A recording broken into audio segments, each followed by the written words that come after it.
Le damos la bienvenida a los estudiantes del área de posgrado de la especialización Ciencia Penal y Criminalística. En el área de Derechos Humanos dictado por el doctor excelentísimo Winston Lam, donde enfocaremos el tema 3, que es la relación que existe entre la autoridad y la libertad y cuáles son esas limitaciones que nos encontraremos dentro de la estructura legal para poder buscar la dignidad humana dentro de la sociedad.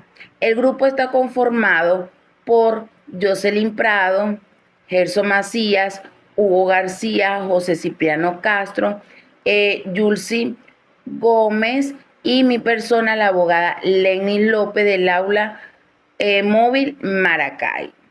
El Estado está regido o sigue parámetros de su Constitución y ella garantiza la dignidad humana. El Estado no es actúa no de manera absoluta, sino ella busca la proporcionalidad entre el sistema del orden público y específicamente el derecho a tercero.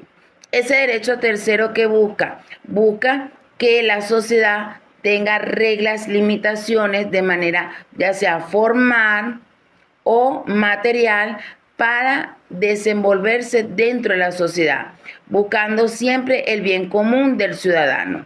Sin más nada que decir, se despide la compañera Lenny López.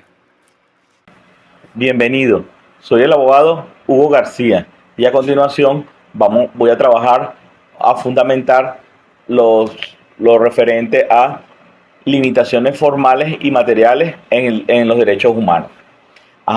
Para aclarar esta situación, la parte dogmática, tenemos que referirnos siempre a la Constitución, la cual establece y restringe el derecho fundamental que se debe cumplir con dos parámetros importantes de control, como es el parámetro formal y el parámetro material, los límites. Los límites formales se rigen estrictamente por el principio de legalidad, reserva legal. Toda restricción debe emanar única y exclusivamente del Poder Legislativo. No puede estar por encima otro que no sea el legislador. Por su parte, el límite material exige la restricción de proporcionalidad necesaria para una sociedad democrática y respetuosa de la dignidad humana. Sin embargo, un ejemplo fáctico de la realidad venezolana se observa en las inspecciones administrativas, que derivan de ocupaciones y confiscaciones sin una sentencia firme, previa que justifique la utilidad pública, utilizando la forma de la ley en anular materialmente el derecho de propiedad. Para continuar con nuestro tema, quien le habla, la abogada Jocelyn Prado. El derecho a la libertad y a la seguridad personal.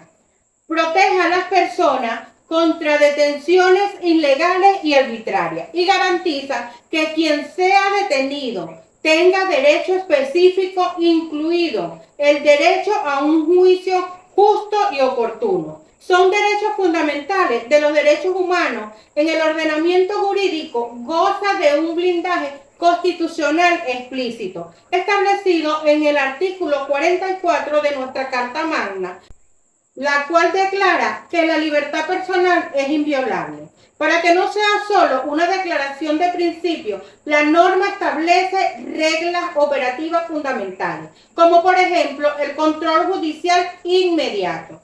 La dimensión de la seguridad personal no se limita a no ser detenido ilegalmente, abarca la integridad física, psíquica y moral del individuo. Buenas tardes, mi nombre es José Cipriano Castro y me corresponde hablar de las obligaciones que tiene cada Estado en materia de derechos humanos. Primeramente está la obligación de respetar los derechos humanos, o sea, estableciendo límites al poder del Estado para proteger a los particulares. La obligación de garantizar, prevenir, investigar, sancionar y o reparar el daño causado a los particulares cuando se vean vulnerados sus derechos. La obligación de adecuar el derecho interno al fin de armonizar con las leyes internacionales. Es decir, la legislación interna debe asumir como propios los tratados y convenios internacionales, aun cuando la Constitución bolivariana ya establece que cuando una norma internacional sea más avanzada en materia de derechos humanos que la interna, aquella se considera como parte de la legislación nacional. Evidentemente esto tiene una naturaleza subsidiaria respecto a la legislación interna, es decir, deben agotarse los mecanismos internos para poder acceder a los organismos internacionales en materia de derechos humanos. Evidentemente hay una diferencia bastante amplia entre lo que establece el texto y su aplicación efectiva en función del tiempo, de los recursos que muchas veces deben agotarse, pero que se trata en la práctica de ir minimizando y cerrando ese espacio entre el texto y su efectiva aplicación. Es nuestro deber como abogados y como operadores auxiliares y operadores de justicia aplicar los tratados y la jurisprudencia internacional cuando sea más beneficiosa para los particulares, ser garante del cumplimiento de la Constitución, así como de los tratados y pactos internacionales, a fin de cerrar la brecha entre el texto normativo y su efectiva aplicación. Muchas gracias. Compañeros, compañeras, profesores, en esta parte de nuestra investigación abordaremos el quinto punto, que es la caracterización del Estado como garante y la praxis de la criminalística. Este tema nos recuerda que el Estado no solo debe castigar, sino también proteger la dignidad humana y los derechos fundamentales. Su legitimidad no depende únicamente de la fuerza, sino de su capacidad para hacer justicia. Desde esta visión, el Estado tiene 4 deberes esenciales como lo son respetar, proteger, garantizar y reparar. Respetar significa actuar dentro de la ley. Proteger es defender a las personas frente a agresiones de terceros. Garantizar es realizar investigaciones objetivas, científicas y con cadena de custodia. Y respetar es responder ante la violencia del derecho y resarcir a las víctimas. Por eso, la criminalística no solo es una técnica de investigación, sino una herramienta al servicio de la justicia y del debido proceso. Su finalidad es el descubrir la verdad y evitar los errores judiciales y proteger, por supuesto, los derechos humanos. En conclusión, el Estado debe cumplir funciones cuando actúa en la legitimidad, respetando la dignidad humana. Muchas gracias. Quien les habla, la abogada Yulsi Gómez. En este orden de ideas y de manera de conclusión, es evidente que nos enfrentamos a una necesidad urgente de un cambio de paradigma en las estrategias judiciales e institucionales que se aplican en los actuales momentos en Venezuela.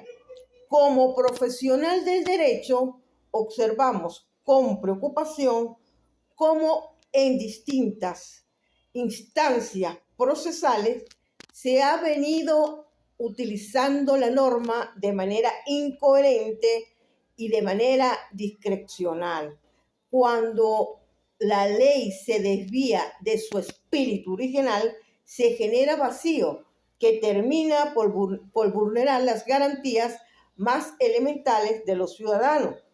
Es de vital importancia retomar, rescatar la esencia de la norma jurisprudencial y institucional. El derecho no nace para la arbitrariedad, sino para brindar orden y seguridad jurídica. Solo ajustando las actuaciones al verdadero sentido de nuestra Constitución, lograremos corregir las fallas materiales del sistema y garantizar una justicia oportuna y equitativa.